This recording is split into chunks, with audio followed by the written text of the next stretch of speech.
श्रीगणेशाय नमः।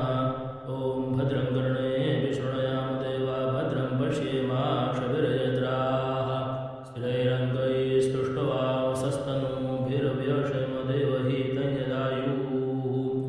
ॐ स्वस्ति न इन्द्रो वृद्धश्रवाः स्वस्ति नः पूषा विश्ववेदाः स्वस्ति नस्तार्क्ष्यो अरिष्टनेमिः स्वस्ति नो बृहस्पतिर्दधातु।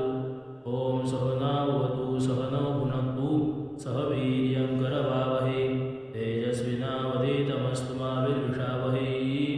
ॐ शान्तिः शान्तिः शान्तिः।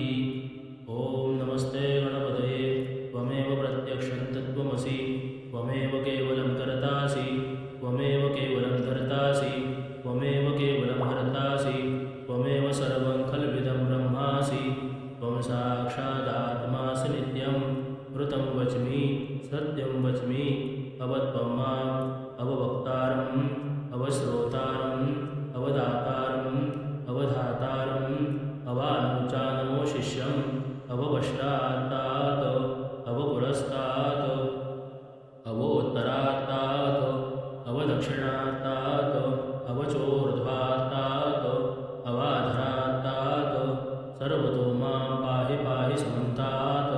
त्वं वाङ्मयस्त्वं चिन्मयः त्वमानन्दमयस्त्वं ब्रह्ममयः त्वं सच्चिदानन्दाद्वितीयोऽसि त्वं प्रत्यक्षं ब्रह्मासि त्वं ज्ञानमयो विज्ञानमयोऽसि। सर्वं जगदन्वक्तो जायते सर्वं जगदन्वक्तस्तिष्ठति सर्वं जगदन्वैरेष्यति सर्वं जगदन्वै प्रतीति।